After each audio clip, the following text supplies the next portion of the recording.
आपने एसआईएफ में इन्वेस्टमेंट किया या नहीं? नहीं किया अभी तक? अरे भाई, इतना बड़ा गेम चेंजिंग प्रोडक्ट आया है इन्वेस्टमेंट के लिए, जल्दी से इन्वेस्ट कीजिए। और ये आपके पैसे को बढ़ाने के लिए एक बहुत ही रेवोल्यूशनरी प्रोडक्ट साबित हो सकता है, म्यूचुअल फंड से भी बेहतर। संभावना इसी बात की है, इस प्रोडक्ट को लाया इसीलिए गया है, तो बिल्कुल इन्वेस्ट कीजिए। बहुत सारे लोगों के फोन आ रहे हैं मेरे पास ये पूछने के लिए कि क्या अभी इन्वेस्ट करें एसआईएफ में या थोड़ा रुक जाएं, परफॉर्मेंस देख लें। मेरी सलाह यह है कि आप जरूर इन्वेस्ट करें।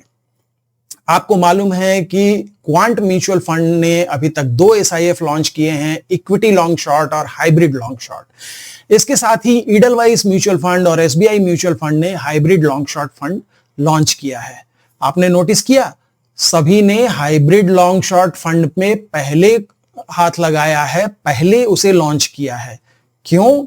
क्योंकि फंड हाउस भी चाहते हैं कि इन्वेस्टर्स का पहला एक्सपीरियंस अच्छा हो, और इस हाइब्रिड कैटेगरी इसके लिए सबसे सही रहेगी। आगे चल के इक्विटी के भी फंड आएंगे, तो अगर आप चाहें, आपको तो पता है कि एसआईएफ में मिनिमम इन्वेस्टमेंट 10 लाख रुपए है, लेकिन ये हर स्कीम के लिए नहीं है। एक ही एएमसी के अंदर अगर वो 7 कैटेगरीज में एसआईएफ लॉन्च करने वाले हैं, तो आप 10 लाख रुपए उन 7 कैटेगरीज में बांट सकते हैं।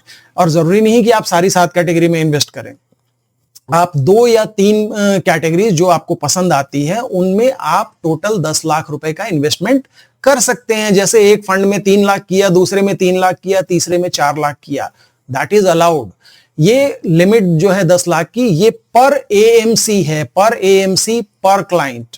ओके, तो हाइब्रिड लॉन्ग शॉर्ट में आप डेफिनेटली इन्वेस्टमेंट कीजिए। अब आप कह सकते हैं कि पता नहीं कितना सेफ होगा, कितना नहीं होगा। देखिए, ये सारी एएमसी जो है पीएमएस भी चलाती हैं, ठीक है। एक्सपर्टीज की कोई कमी नहीं है, सिर्फ पीएमएस से एक बंदा उठा के इस साइड लाना है और उनका काम हो जाएगा, तो डरने की कोई बात नहीं है।